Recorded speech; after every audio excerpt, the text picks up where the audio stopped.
We speak. Our words. We listen. We speak. Our words. We listen. We speak. Our words. We listen. We speak. Our words. We listen.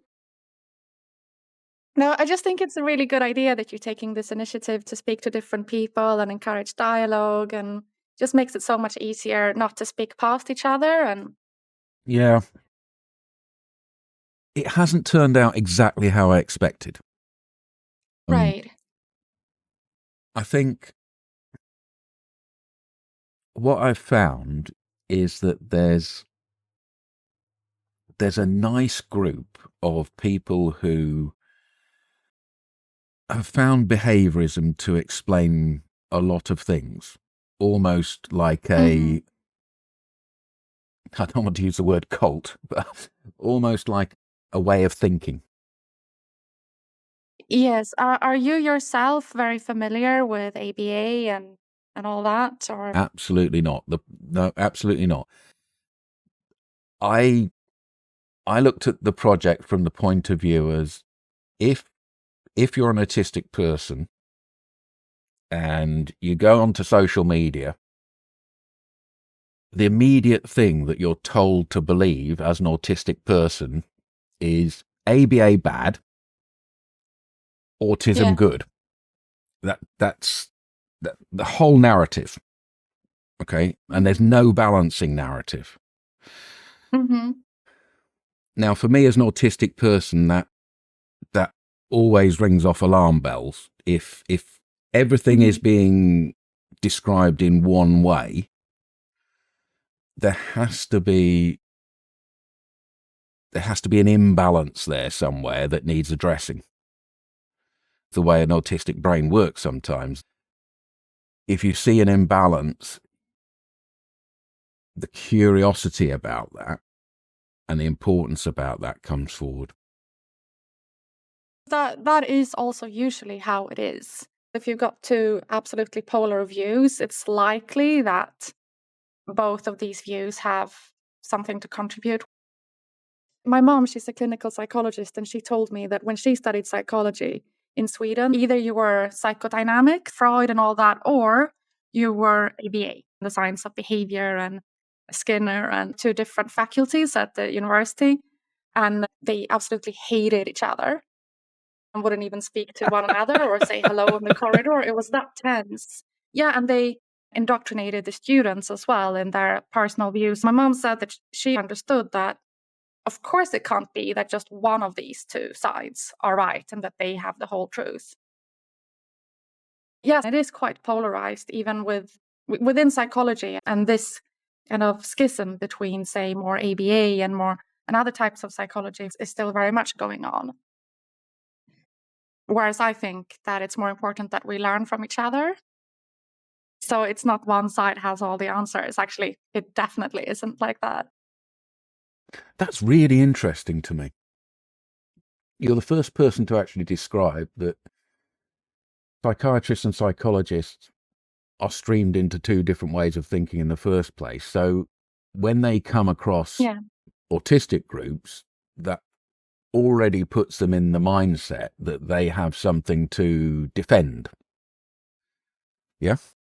I think so, particularly ABA, which is the more fringe one, I would say. Yeah. The background I'm getting from Gina was a surprise, because she was saying that the idea that Gina just put across there was that even early studying at university, there was a little bit of a schism between people who followed a behaviorist idea to psychologists and people who were more in the analytic Freud camp of things. I'm not really sure it's like that so much anymore. Traditionally, it's been like that, but I would say these days it's more that cognitive psychology has taken over. And we don't really get taught much either about behaviorism or about psychoanalytic traditional Freud. That's just described relatively briefly as a part of history of psychology. But there used to be two main schisms, which used to be either Freudian type of psychology or behaviorism. And it might still be like that at some universities and in some countries. I don't think I'd understood that before you said it. I think the idea that you have a profession that is almost from the start fighting an entrenched position or a way of thinking must set up somebody that when they leave university, when they go out into the world, that they've got this residual attitude of defending their own standpoint. I think so. I think you're right, because in undergraduate degrees, behaviorism is described as something very outdated, and that's not really worth talking much about anyway. That's certainly how it was at Goldsmiths. I've heard from other people that they've had the same experience. And then people, for other reasons, go into ABA masters and that kind of thing. You've got in ABA people who are very maybe suspicious against other types of psychology or psychology overall, and they might not even view ABA as a part of psychology sometimes. I think you're right that there is definitely a schism, and that makes people want to defend their profession maybe, or the type of thinking that they're more aligned with. I can see that leading to a defensiveness when they're dealing with clients. If they're talking about a group of autistic people trying to contact behaviorist practitioners, I can see that schism, that need to defend, that self-respect. I mean, if you're a behaviorist and you want to hold your self-respect and you feel that you're constantly having to defend it, then when you come across a patient group, that's another level of attack. That's another defense time again. That must be tricky. I think so, yeah. Yeah, that's right. But yet, so far in the conversations, we've had lots of behaviorists coming forward willing to completely radically change those ideas. The original conversation that we had was over on LinkedIn, wasn't it? Yeah, I'd written this article about the importance of supporting people to have close and meaningful and intimate relationships. So it's in the context of intellectual and developmental disability. And it's something that I think is really important that service providers are very mindful of. In my experience, the thing that often gets forgotten about, that gets missed when we're providing support to people with various types of disabilities, that particular aspect, alongside with some other socially related aspects, the importance of having socially valued roles, to feel appreciated and valued by others, having employment, that kind of thing, and close and intimate relationships, friends, colleagues, partners. These are basic needs that gets forgotten about a lot of the time. We speak. Our words, we listen. We speak. Our words, we listen. We speak. Our words. We listen. We speak. Our words, we listen. Welcome to Spectrum Voices Conversation, the ongoing conversation we have with the behaviourist professional community. That includes ABA, PBS, and probably some other acronyms. It's important for us as autistic people to have a bit of a handle on what happens when people are trying to support us with behaviorism. There's a lot of controversy around behaviorism, and rightly so. The history of behaviorism has been a difficult one, and it's a very new part of psychological sciences. Today we're speaking with Gina-Karlberg. The reason that we invited Gina to come and speak with us in this conversation was because of a post that we saw on the social media site LinkedIn. She posted a quote. As organisations in the disability sector, we need to be continuously asking ourselves whether we're doing enough to support people in order to form and maintain meaningful social connections. And speaking from the point of view of her employer, she says, we believe that supporting people in this aspect of their lives is crucial from a human rights perspective. So welcome again, Gina. Hi, Jules. Thank you so much. When I read that, Gina, did I put all the emphasis in the right places? Is that the nub of what you're saying? For myself, as a PBS practitioner, what attracted me to PBS as a field overall is I want to be part of supporting people to make sure that they can live the types of lives that they want to live. As a PBS practitioner, that's what attracted me to PBS to start with. But what's so important about doing PBS is that we really have to look at every person's life holistically. So that means that we have to include many things that typically have been forgotten about when it comes to well-being and quality of life.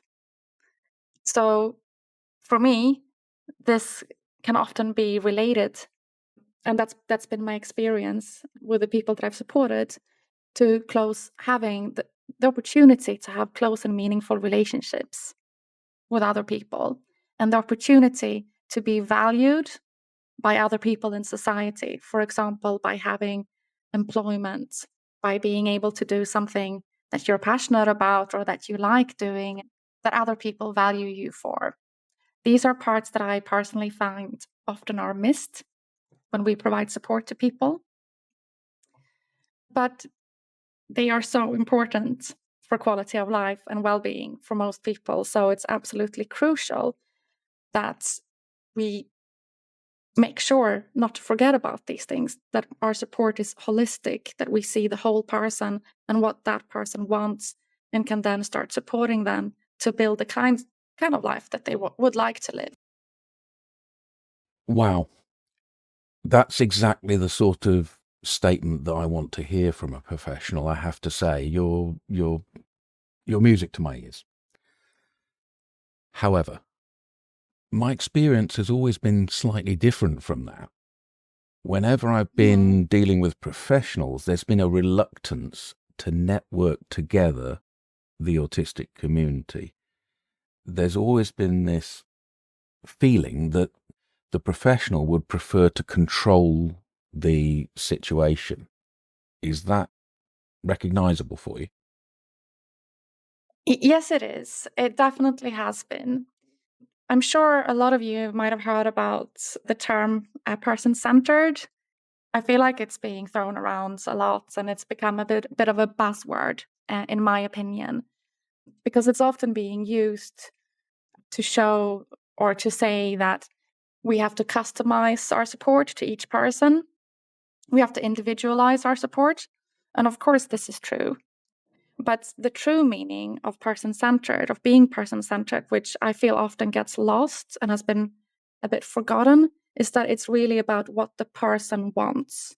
It shouldn't be about what the professional wants or what the community of professionals think is necessary. It should be about supporting each person to get the kinds of life that they want, and see the whole person and look at all the different aspects that could be relevant. All the kinds of different aspects that the person would like to see a change in, or that they might need support with. But it has to be because it's the way they feel, and not because anyone else think that it would be good if they changed this or that, or it would be good if they did skills teaching in a certain area, for example.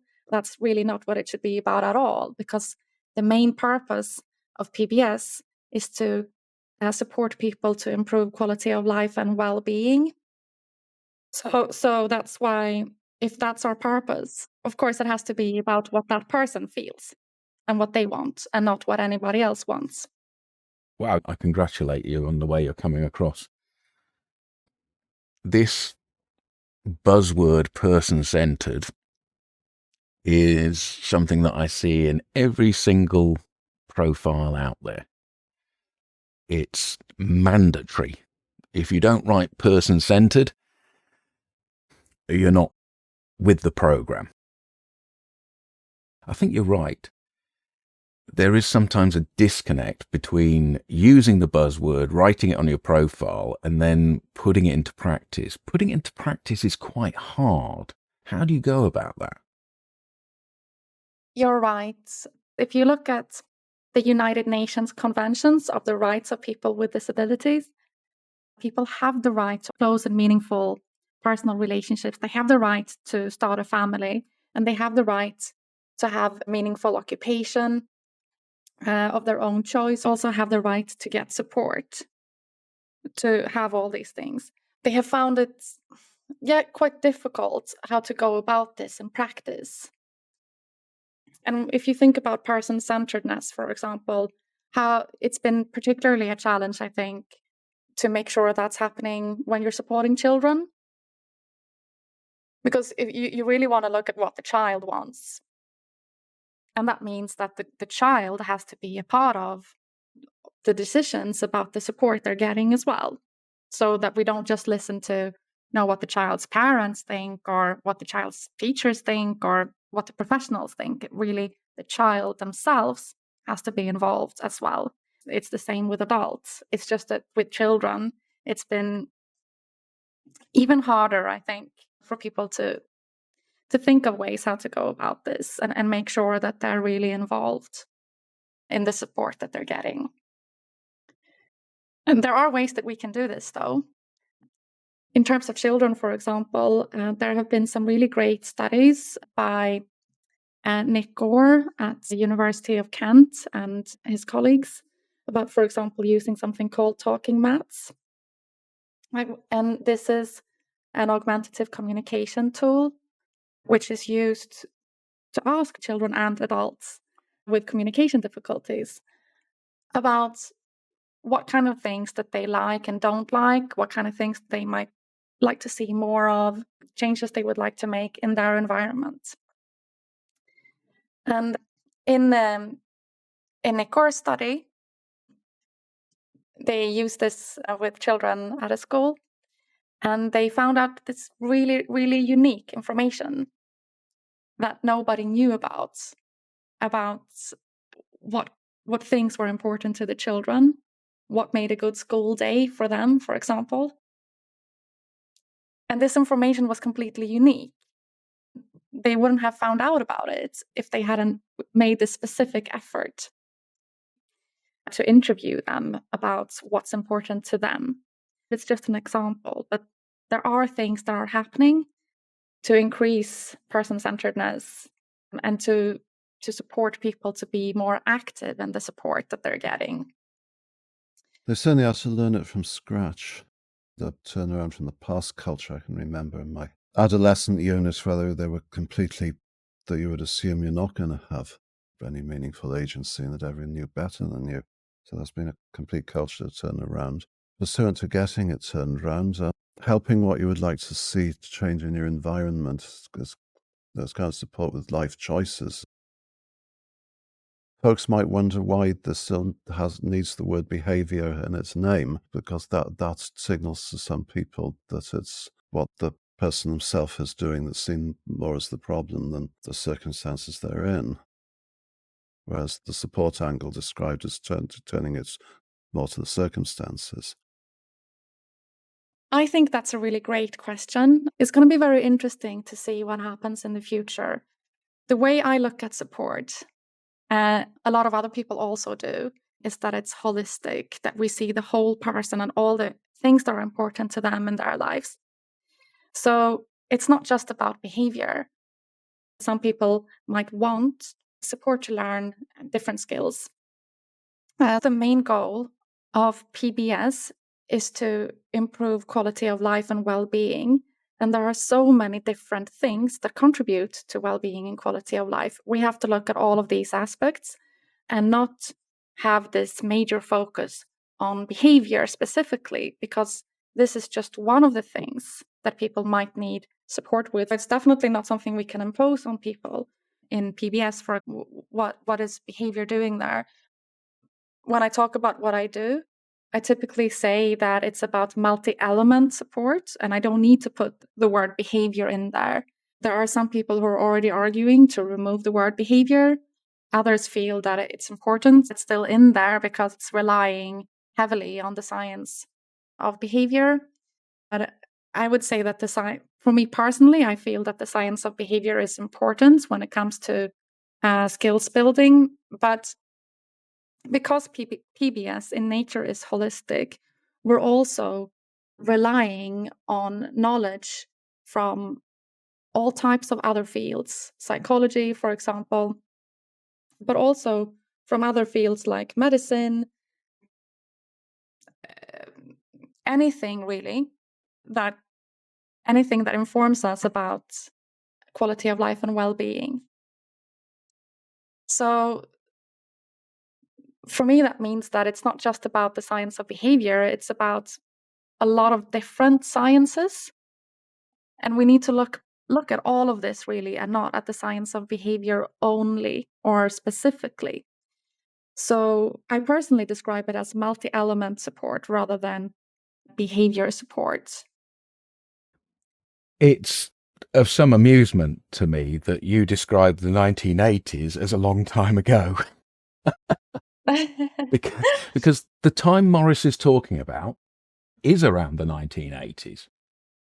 And what you're saying in response to him is that there has been a turnaround shift.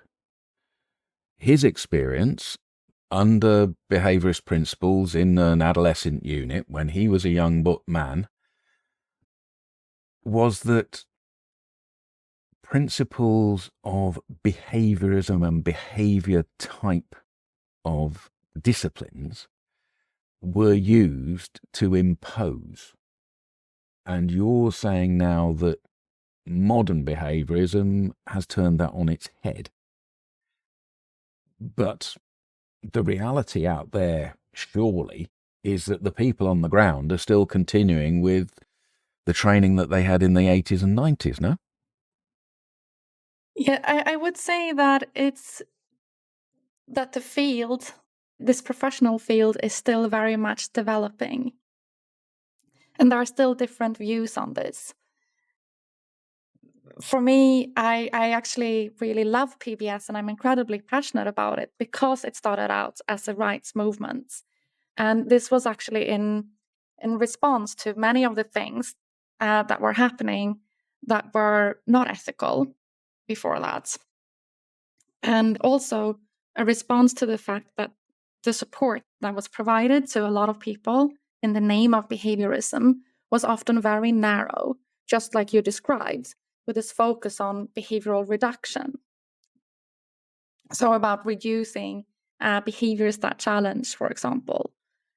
So, with people in the US that were actually at the forefront of advocating for human rights, these were people like Gary Lavinia, for example, and Ted Carr, who were pioneers of PBS as a rights movement. With this kind of development, things did change, but of course the whole field didn't change immediately, and it still hasn't. It's still something that's very much developing. I'm hoping that the development is going to continue to become more and more holistic, so that we take a constructional approach, which is not about reducing any types of behavior. That's not what it's about. The goal is to improve quality of life, and not about reducing any types of behavior. How can autistic people get themselves together and be useful? How can we be part of the change? I think autistic people before me have stood with the placards. Autistic people before me have called out some abuses. But going into the future, how can we, as a community, turn it around so that we are cooperating in that change? I think that's so important. Spontaneously, I think it would be really helpful if this is what someone thinks, then to emphasize the point that support shouldn't be about reducing behaviors. It should be about quality of life. And as long as the main point of any type of support is to measure how much we reduced someone's behavior or something like that, that can never be a human rights movement. That can never be part of a human rights movement. It can't be something that really leads to meaningful change in quality of life and well-being. If we just look at how we're going to reduce different things. Yeah, I feel as I've put you on the spot there, Gina. Sorry, Jules. If I could try and explain once again.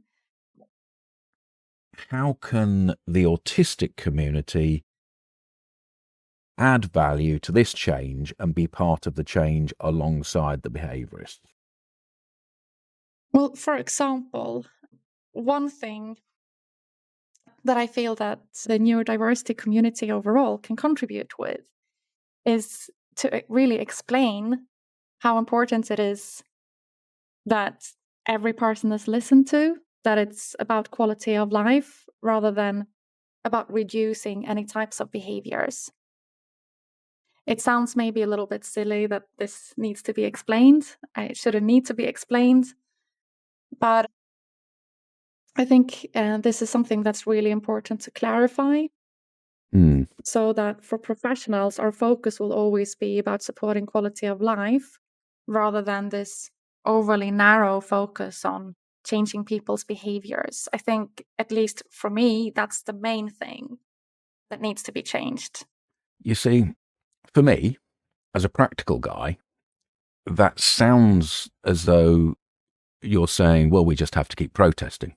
We just have to keep making a fuss. We just have to keep saying, look, it's about quality of life. It's not about changing us and our identity.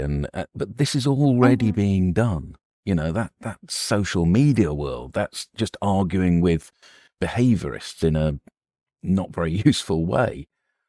I'm asking, what can we do practically to be involved in change? How can we be invited in? Well, it's just that for me, I think that by engaging in dialogue with professionals, that's actually the most important thing that you can do, is to encourage this kind of mutual listening and understanding and respect. Because otherwise, I feel like the two sides will never really understand one another. And this can often be one of the main problems that you see in social media, for example, that you're talking past one another. And I know you're asking about how can we see change on a practical level? How can the autistic community help? But for me, the best answer to that I can think of anyway, is to just keep on engaging in this dialogue with professionals and really explaining again and again as much as it takes, really. And hopefully professionals will really be listening and be open to hear this, and things don't change overnight. But do you see the irony here? Because we start from a premise that says that we should be at the center, the client should be at the center, and the focus should be on trying to work out what the client needs and to give that client some control over their own lives and support to get connections, to be married, to go and be fulfilled in society.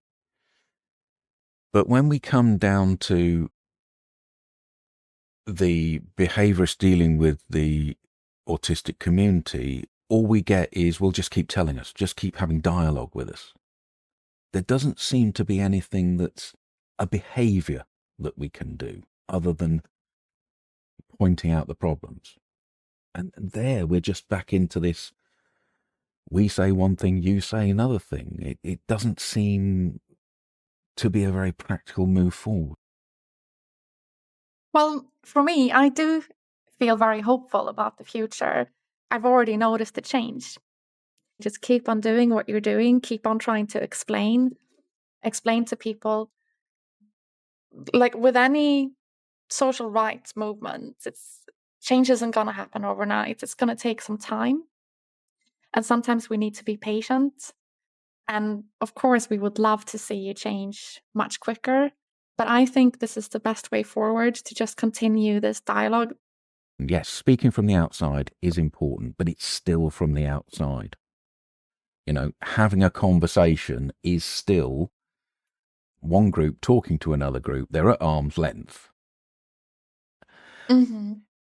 Surely a practical behaviour would be to bring autistic people who have some kind of platform or influence closer to what happens on the ground in PBS practice, and then get a more holistic view, as you described it. You described a school where when they actually spoke to the children, they got a lot more information back. Surely it should be that that's happening inside your organisations. Yes, that's a really, really good point. And it's one of my main interests, actually. Like I would say, it's just that I describe it as dialogue with the neurodiversity community, but bringing these people in and listening to them is the most important thing that we can do as organizations, or one of the most important things that we're doing. And I do think that you're absolutely right, and this needs to happen a lot more.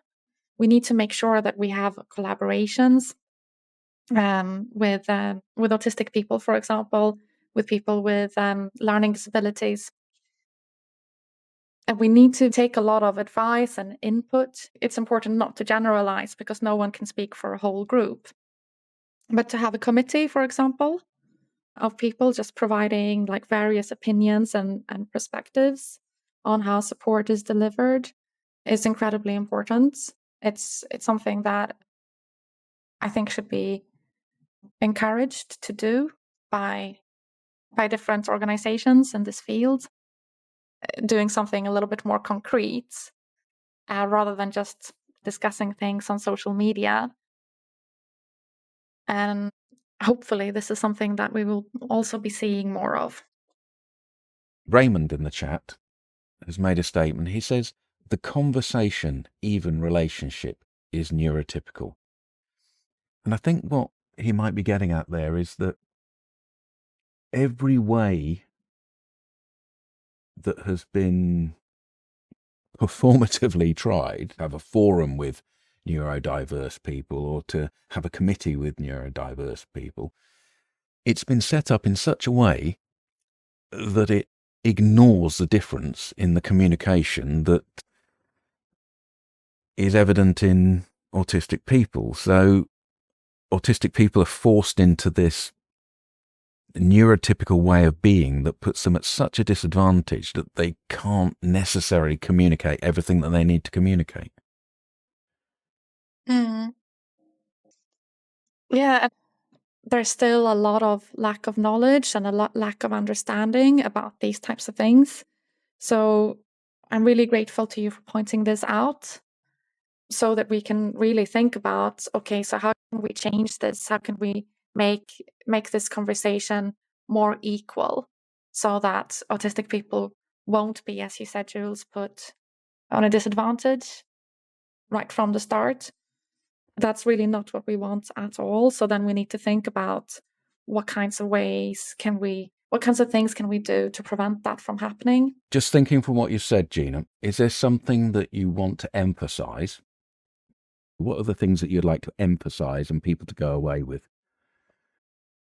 I do feel incredibly passionately about PBS as a rights movement and as a way to support people to really live the kinds of lives that they want to live, to have opportunities to meet friends, romantic partners, colleagues, for example, the right to be appreciated for what you do by other people in society, to have a meaningful and enjoyable employment, and so on.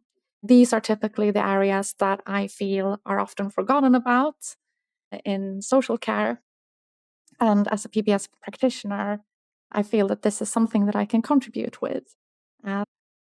Most people have these needs, and we mustn't forget about that and focus too narrowly on other things that are just because they might be easier to control. The social things among those autism services generally are complete kind of failure of caring, just don't tick the box their own existence, and helping towards those things. So this outside behaviour sphere, just autism services. Now I've seen a Sam H project actively against the right to intimate social relationships, and there've been no form of redress for it because all the social care routes are corrupted to avoid having to answer you. There are problems in the life experience, present, not now, not past eras, but present era, which this support picture will, well, in the things that this support picture wishes to deal with, and in informing it, not just if you're a person who is in receipt of PBS, you might never end up as that, and you may not wish to, as long as you fear that's what you might get as the old attitudes, but you wish to improve the knowledge of these problems so that the support, whether to you or others, can do better than them, steer around them, and indeed support for other people doing that can help you to fight back, even if you're not a direct recipient, to support yourself. So for all that, I'm always on the lookout for how specific past case stories get into the conversation and into the answers to what supporters in this field will be doing. Professionals and institutions traditionally are wary of commenting on cases and preferring to be non-committal and I might be saying something that gets me involved with some other particular person who's done something wrong. But in fact, the point of it is more to do with things that were done and to achieve the opposite of them, to achieve good experience instead of bad, than to involve them in the case fight. Responsiveness to that from the level of supporters communicating about what their approach to these objectives will be. It's a raising of something that's needed in the communication process.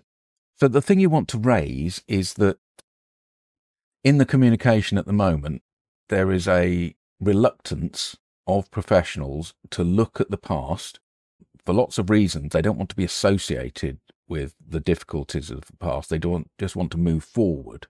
And you're saying, I think, that things that have happened in cases in the past, if they're looked at closely, they hold all the keys, yeah? Well, lots of the keys, and they're part of solving by prevention, knowing what to avoid, what to change. It looks as though we've just started a little bit of a subject here with you, Gina.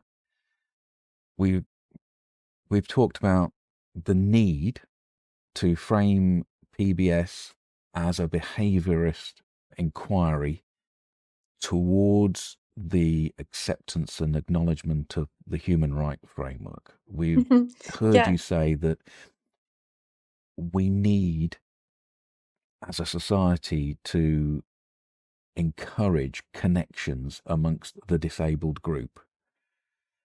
And we've also heard some of the difficulties that autistic people like ourselves find when they come across organisations, and we find that the exact opposite framework is put in place. So maybe when we come and talk about this again, Gina, we'll look at some of the more practical ways that we could go forward to achieve the things that you want to achieve. Would that be okay? Yeah, of course. Yeah, sounds great. Yeah. Well, thank you for being so brave to come out and speak with a group of autistic people in Spectrum Voices, ABA, PBS, behaviorism, the big conversation. Thank you so much. Thanks for having me. And it's been really interesting and really lovely to hear your thoughts and perspective on all these things. So thank you so much. Autistic Radio is personal and it's informal, which means that those taking part speak only for themselves. If they mention an organisation that they work for or they're a member of, they're not speaking on behalf of that organisation. We shouldn't take any implication from that. It's also the case that people's opinions change over time. So while this recording is there forever, people change.